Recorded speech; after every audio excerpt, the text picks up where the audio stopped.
Treasure Island by Robert Louis Stevenson. سڵاو قوتابی خۆشەویستەکان، پێم باشە بەر لەوەی دەست بە خوێندنەوەی چیرۆکەکە بکەین، سەیری ڤیدیۆی پێشەم ڤیدیۆ بکەن بە ناوی Definition of Treasure Island. لەوێدا بە کورتی باز لەو چیرۆکە دەکەم بۆ ئەوەی بەرچاوتان ڕوون بێ کاتێککە تەمەشای دەکەن بۆ جاری یەکەم ئەو چیرۆکە دەبینن، بزانن کەوا ڕووداوەکان چی بەسەردادێ و هەروەها مین کەرەکتەرەکان باز دەکرێ، یعنی کەسایەتیە گەورەکان. هەروەها لە بەشی دیسکریپشنی ئەم ڤیدیۆیە و ڤیدیۆکانی تریش دوو لینکی تێدا. لینکی یەکەم وا چاکە بەر لەوەی دەست بە خوێندنەوەی چیرۆکەکە بکەی، لینکی یەکەم بکەیەوە، ئەویش لیستی وشە قورسەکانە، وردلیستەکانە. لینکی دووەمیش کویزەوە، بێگومان کاتێک کە هەر ئەپیسۆدێک تەواو بوو کویزی خۆی هەیە، ئۆنلاین کویزەکە دەکەی و نەتیجەکەشت هەر بە ئۆنلاین دەزانیەوە و ئەگەر ویستان نەتیجەکەتان لۆتان بنێرم ئەوە زۆر ئاساییە، کۆنتاکت نەمبەرەکانم هەیە و دەتوانن پەیوەندیم پێوە بکەن لۆتان دەنێت. ئێستا با دەست بە خوێندنەوەی چیرۆکەکە بکەین. Episode 1 The old sailor comes to the bimbo. دەریاوانە پیرەکە سەردانی ئەدمیرال بیمبۆ دەکا. I remember him as if it were yesterday. لەبیرمە هەر وەک چۆن بڵێ وەکو دوێنێ بوو. He came slowly to the door of Admiral Bimbo Inn. لەسەر خۆی هاتە پێش دەرگای مەیخانەی ئەدمیرال بیمبۆ. He chased following behind him on a hand cart. و هەروە سندوقە دەریاوانەکەی لەسەر گالیسکەیەک بوو لە پشتە خۆی ڕاندەکێشا. He was a strong heavy man with long hair and an old blue coat. کەسێکی بەهێز و ئازا بوو و قژی درێژ بوو، هەروە چاکەتێکی شینی کۆنی لەبەردا بوو. His hands were rough and black.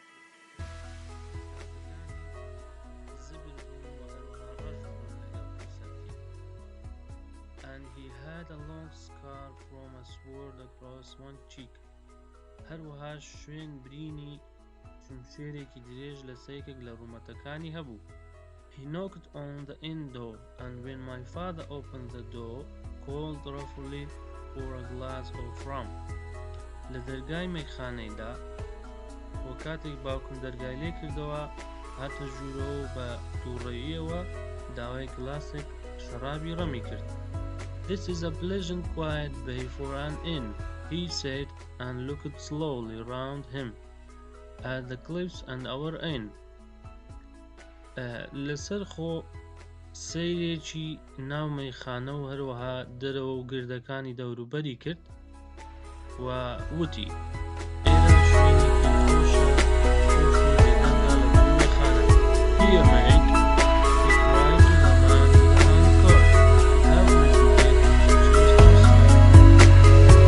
هەندێکی بەرزە بۆ کەسێکی گالیسەکەی لێ دەخۆڕی، پێی وت وەرە ئێرە هاوڕێ، یارمەتیمدا بۆ ئەوەی سندوقە دەریاوانیەکەم بێمە ژوورەوە. He continued, rum and simple food is what I want. و هەروەها بەردەوام بوو وتی شەرابی ڕەم و خواردنێکی سادەم دەوێ، هیچی تر نا. And that cliff up there where I can watch the ships. و هەروەها لەو گردەی لەو لاوە دەتوانم سەیری کەشتەکان بکەم. You can call me captain. Oh, I see what you want, he said with a fierce look, and threw down 3 or 4 gold coins in front of him. توان بە کاپتن باگم کەن. اینجا بە ڕوخسارێکی تووڕە و توندەوە وتی ئەو دەزانم ئێوە چیتان دەوێ. و دوای ئەوە 3 یان 4 دراوی زێڕی لە پێشیدانە. All day he was around the bay or up on the cliff with his telescope. بە درێژایی ڕۆژەکە لە دەوری کەنداوەکە دەسوڕایەوە و هەروەها تەلەسکۆپەکەی بەدەستەوە بوو دەچۆ سەر گردەکان. All evening he sat in the inn by the fire drinking rum. بە درێژایی شەو لە مەیخانەکەدا دەنیشت لە نزیکی ئاگردانەکە و خەریکی خواردنەوەی شەرابی ڕەم بوو. Mostly he did not speak when spoken to. زۆربەی کات بێدەنگ بوو کاتێکەوە قسە لەگەڵ دەکرا. But looked up suddenly and angrily, and we learned to stay away from him. و لە ناکاو ڕوخساری گرژ دەبوو یان تووڕە دەبوو و ئێمەش فێر ببووین کەوا لێی دوور بکەوینەوە. He was very nervous of other sailors who came to the inn. زۆر لەو دەریاوانانەی تر دەترسا کە دەهاتنە مەیخانە. One day he quietly promised to give me a silver 4-penny coin every month if I would keep an eye open for a seaman with one leg. ڕۆژێک لەسەر خۆ بە بێدەنجیەوە پەیمانی پێدام کەوا هەموو مانگێک دراوێکی زیوی 4 پێنسیم بداتێ ئەگەر هات و منیش لە بڕی ئەوە چاودێری ئەو دەریاوانە بکەم کەوا قاچێکی هەیە ئەگەر بێتە مەیخانەکە و ئاگاداری بکەمەوە. The captain often drank too much rum and sang his old wild sea song.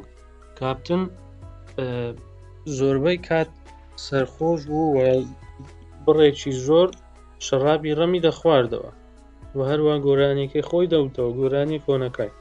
Then he used to hit his hand down hard on the table for silence.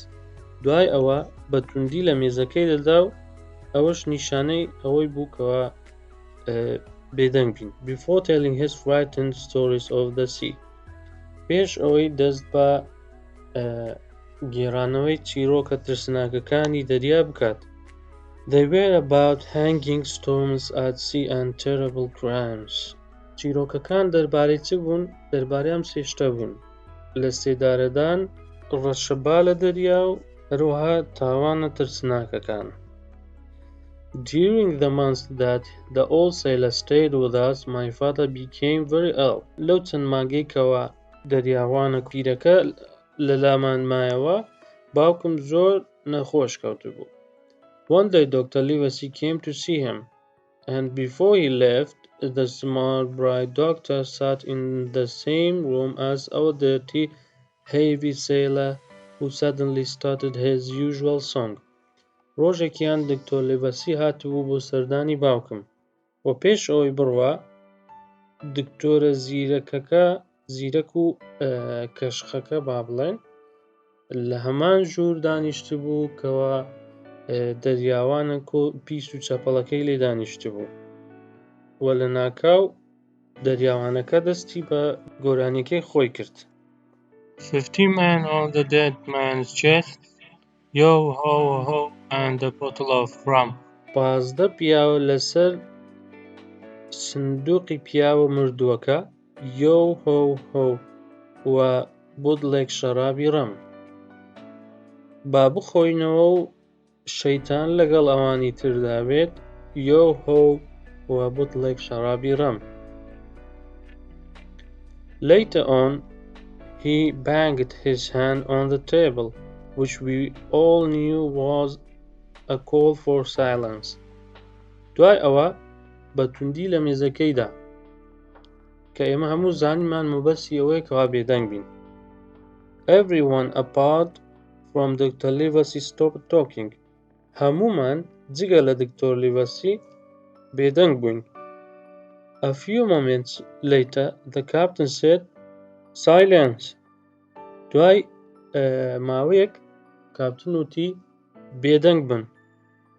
If you were talking to me, sir, said Dr. Livesey, I will have one thing to say. اینجا دکتۆر لیڤەسی وتی ئەگەر لەگەڵ منت بوو گەورم ئەوە دەمەوێت شتێکت پێ بڵێم. If you go on drinking so much rum, then the world will soon be free of a very dirty old scoundrel. ئەگەر تۆ بەو شێوەیە بەردەوامی لە خواردنەوەی شەراب ئەوە بەو نزیکانە جیهان لە دەستی پیس و چەپەڵێکی وەک تۆ قورتاری دەبێت. The captain jumped to his feet and took a knife out of his pocket. کاپتن هەستا سەر پێیەکانی و چەخۆیەکی لە گیرفانی دەرێنا. The doctor did not move but spoke slowly. دکتۆر هیچ حرەکەیەکی نەکرد بەڵام لەسەر خۆوتی I am a man of the law, a magistrate, as well as a doctor. من ئەفسەرم یان دادوەر با بڵێن هەروەها دکتۆریشم. If you don't put that knife away, you will go to the next court and will be hanged. ئەگەر چەقۆیەکەت هەڵ نەگریەوە ئەوە دەچیە دادگاکەی تەنیشتمانەوە و لەوێ لە سێدارە دەدرێت یاخود بەند دەکرێت. A few uncomfortable moments passed until the captain finally put the knife in his pocket and sat down heavily. چەند پولەکێکی زۆر قورس و ناخۆش تێپەڕین و دوای ئەوە کاپتن لە کۆتاییدا کاپتن چەقۆیەکەی خستەوە ناو گیرفانی و لەسەر خۆ دانیشتەوە. Black Dog. It was early one January morning while the captain was out at the beach with his telescope. بەیانێکی زووی مانگی یەک بوو کاتێکەوە کاپتن لە قەراخ دەریاکە بوو و تەلسکۆپەکەی بەدەستەوە بوو. The door opened and a man stepped in who I had never seen before. دەرگای مەیخانەکە کرایەوە و پیاوێک هاتە ژوورەوە کەوا هەرگیز ئەو پیاوەم پێشتر ئەو پیاوەم نەدیت بوو. He wore a sword in his belt. شمشێرێکی لەسەر لە بن قایشەکەی بەستی بوو. His skin was an unpleasant color and 2 fingers were missing from his left hand. ڕەنگی پێستی زۆر پاڵێن زۆر ناشرین بوو ڕەنگەکەی زۆر جیاواز بوو و 2 لە پەنجەکانی دەستی چەپی پێوە نەبوو. He sat down at the table then called me closer. Is this here table for my mate Bill? He asked, a strange look on his face. اینجا لەسەر مێزێک دانیشت و لە نزیکەوە پێیوتم ئایا ئەو مێزە مێزی هاوڕێکەمە بێڵە بە ڕوخسارێکی غەریبانەوە ئەو قسەی دەکا. I said that the table was for a man who we called the captain. منیش لە وەڵام داوتم ئەو مێزە هی کەسێکە کە ئەمە بە ناوی کاپتن بانگی دەکەین. Well, he said, my mate would be called the captain probably. اینجا شوتی بەڵێ ڕەنگە هاوڕێیەکەی من بە کاپتن بانگ بکرێت. He has a cut on one cheek and he is very pleasant when he is drunk. Is my mate Bill? So, is he here? شوێنبرینێکی شمشێر لە سەیەکێک لە ڕوومەتەکانی هەیە و زۆر دڵخۆش دەردەکەوێت کاتێک کەوا سەرخۆشە. ئەوە هاوڕێکەی من بێڵە. باشە ئەی ئێستا لێرەیە؟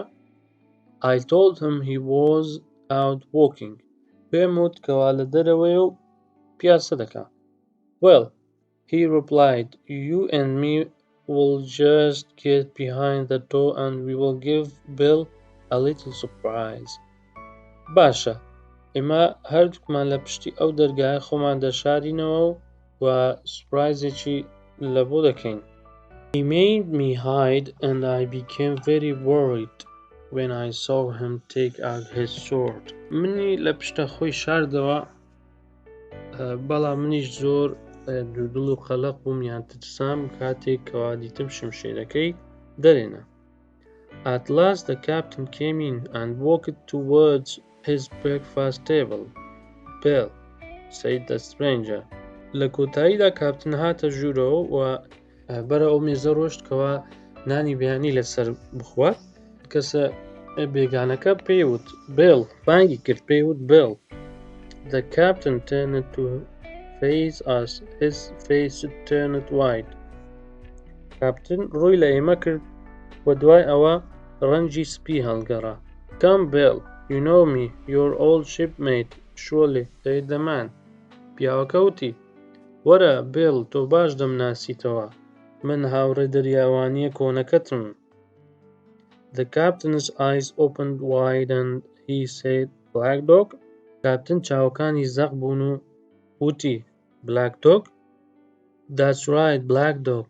Come to see his old shipmate Billy. ڕاستە Black dog هاتووە بۆ دیتنی هاوڕێ دەریاوانیە کۆنەکەی Billy. We have seen sometimes together since I lost these two fingers, he said, holding up his hand. اینجا دەستی چەپەی خۆی بەرز کردەوە و وتی بەڵێ لەوەتەی ئەو پەنجانەم نەماوە یەکترمان نەدیتەوە. I brought them some rum and then left the room. هەندێک شەرابی ڕەمم بۆیان هێنا و ژوورەکەم بەجێهێشت یان شوێنەکەم بەجێهێشت. At first I could only hear how low voices, but then they became louder.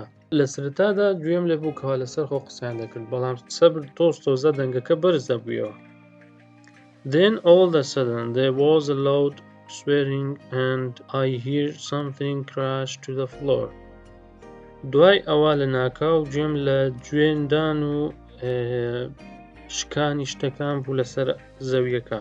There was the sound of metal against metal and then a cry of pain. دەنگی بەریەکەوتنی پارچە ئاسن و شتی وابوو وەکو بڵێ لێرە شمشێرەکانیان لێکداوە دیارە و دوای ئەوە گوێم لە دەنگی قیژە و هاواری ئازار بوو. The next moment I saw Black dog running away with the streaming from his shoulder. دوای ئەوە دیتم کەوا Black dog بەرەو دەرگای دەرەوە ڕای دەکرد و بەڵام خوێن لە شانی فیچقەی دەکرد. But Black dog was faster than the captain and he was soon outside and over the hill. بەڵام Black dog زۆر لە کاپتن خێراتر بوو و لە ناکاو لە مەیخانەکە ڕۆیشتە دەرەوە و گەیشتە لای گردەکە. The captain came back into the inn and said, Jim, rum. کاپتن هاتە ژوورەوە و هاتە ناو مەیخانەکە و وتی Jim, تۆزێک ڕەم. But as he spoke he started to fall against the wall. بەڵام کاتی کەوا قسەی دەکرد دیتم ڕووە و دیوارەکە دەڕۆشت. At that moment Dr. Livesey came in on his way to see my father. لەو کاتەدا دکتۆر لیڤەسی هاتە ژوورەوە بۆ ئەوەی باوکم ببینێ. He's made himself very ill with too much rum, but I will do my best to save his life, said the doctor when he had looked at him. این کاتێک دکتۆرەکە تەمەشای کرد وتی زۆر خۆی نەخۆش کردووە بە خواردنەوەی ڕێژەیەکی زۆر شەراب بەڵام من هەوڵ دەدەم تا بتوانم ژیانی ڕزگار بکەم. The doctor pulled off the captain's shirt to start his walk and I saw several tattoos on the captain's arm. دکتۆر دیارە جلەکانی کاپتنی لەبەر کردوتەوە بۆ ئەوەی عیلاجی بکات.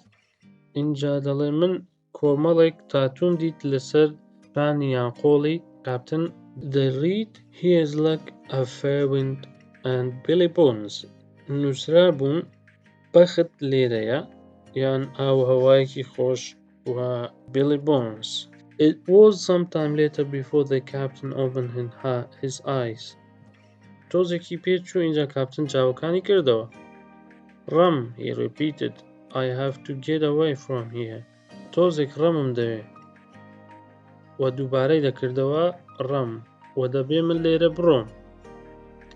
I ran to get the rum. While I was in the next room I hear a crash. چوم شەرابی ڕەمی بۆ بێنم بەڵام کاتی کەوا چوومە ژوورەکەی تر گوێم لە بەربوونەوە یان شکان بوو. I ran in and found him laying on the floor. چوومە ژوورەوە و دیتم کەوا لەسەر ئەرزەکە کەوتووە. The captain was breathing very loud and hard. کاپتن زۆر بە خراپی و بە توندی هەناسەی دەدا یان بە دەنگێکی بەرزەوە هەناسەی دەدا. His eyes were closed and his face was a horrible color. چاوەکانی داخرابوون و ڕەنگی ڕوخساری زۆر ترسناک بوو. My mother had now come downstairs, but we did not know what to do. لەو کاتەدا دایکم هاتە خوارەوە بەڵام ئێمە نەمان دەزانی چی بکەین. First he looked around the room and then he tried to get up, crying, "Where is Black Dog?" سەرەتا سەیرێکی ژوورەکەی کرد و دواتر هەوڵی دەدا هەستێتەوە و هاواری دەکرد کوا Black Dog.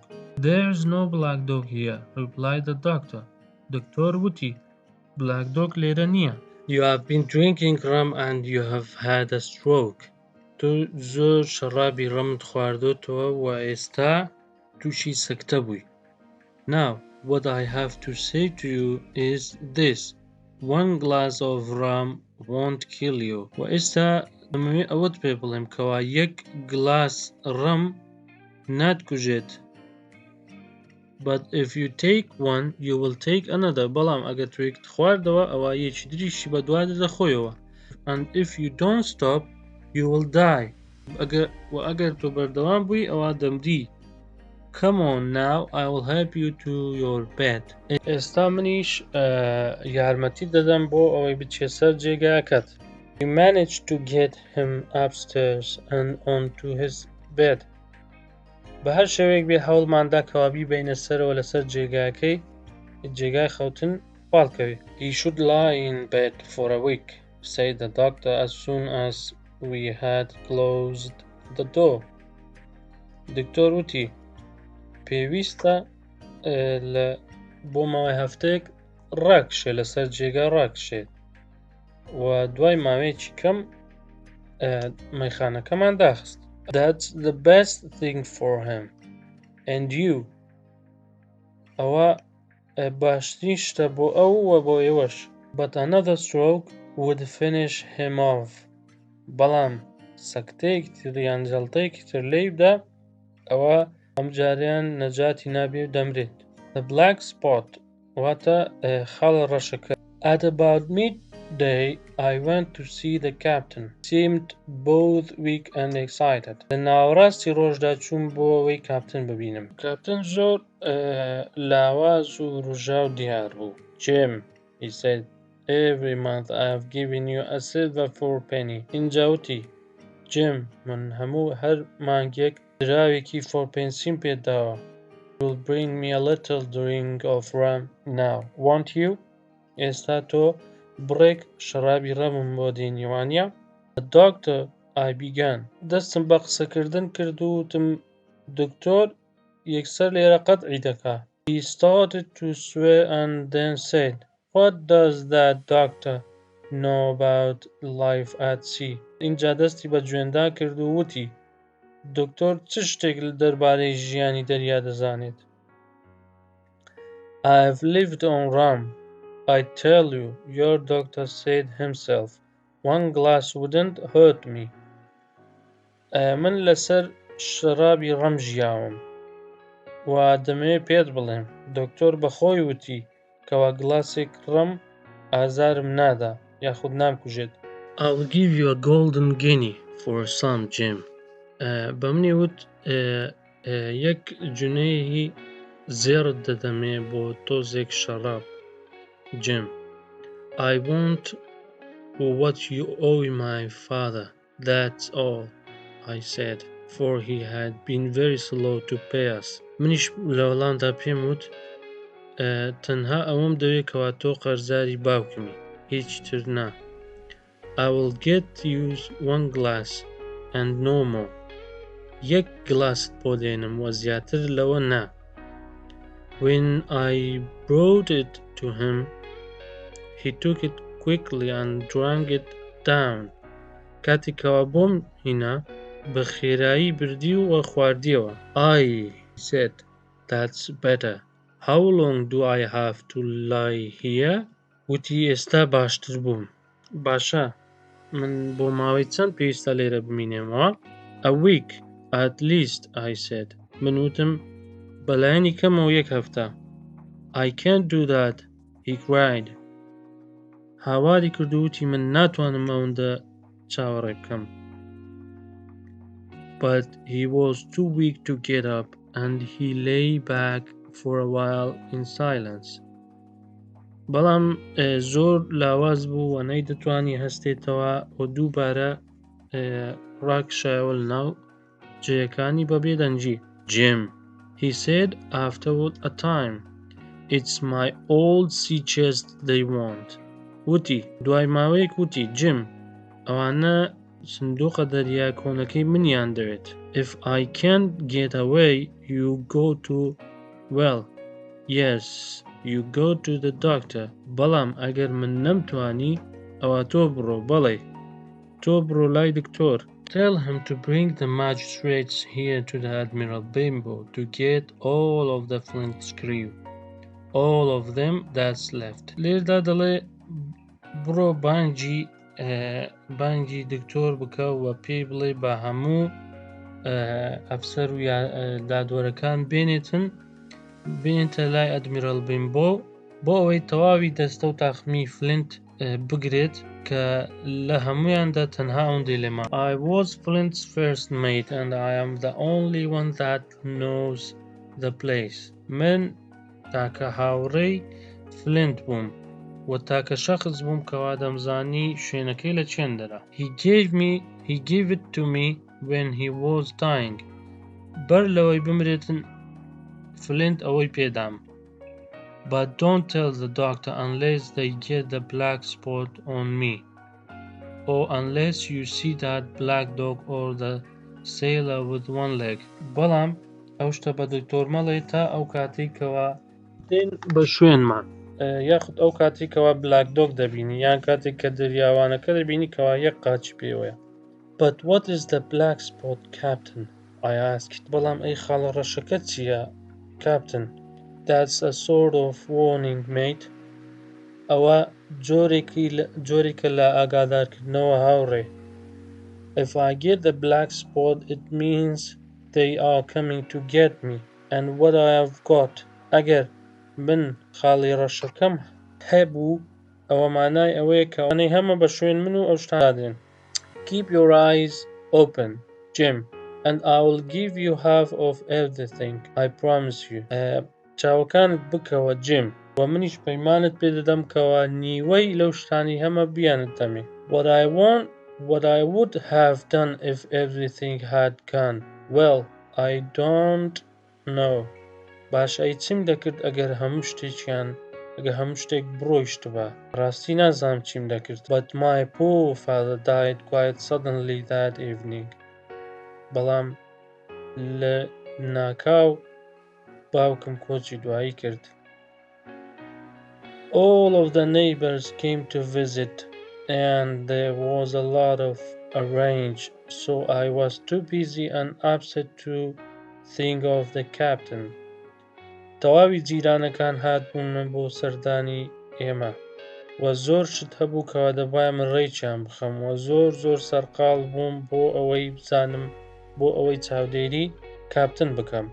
The following day the captain came downstairs, ate a little and get himself some rum. ڕۆژی دواتر کاپتن هاتە خوارەوە و هەندێک نانی خواردو و تۆزێک شەرابی ڕەمیشی خواردەوە. On the night before we buried my father, he was as drunk as ever. لەو شەوەی کەوا بڕیار بوو باوکم بنێژین وەکو جارانی پێشوو دووبارە خۆی سەرخۆش کردبوو. He sat at the table with his sword ready in front of him, singing his ugly old sea song. لەسەر هەمان مێزەکەی خۆی دانیشتبووە شمشێرەکەی ئامادە کردبوو لە پێشە خۆی و هەمان گۆرانیە کۆنە دەریاکەی دەوتەوە. But he was still very weak and seemed to be getting worse, not better. بەڵام زۆر لاواز دیار بوو و پێوە دیار بوو کەوا بەرەو خراپی دەچی نەک باشتر ببێت. Several days later, on a cold foggy afternoon, I was standing at the door full of sad thoughts about my father. چەند ڕۆژێک دوای ئەوە بانیوەڕۆیەکی ساردی هەوراویدا یاخود تەمومژیدا ناو دەرگای مەیخانەکە ڕاوەستا بووم و بیرم لە باوکم دەکردەوە. As I stood there, I saw someone coming slowly along the road. لەوێ ڕاوەستا بووم کاتێکەوە پیاوێکم بینی بە تەنیا لەسەر شەقامەکە بوو و بەرەو ڕووی مەیخانەکە دەهات.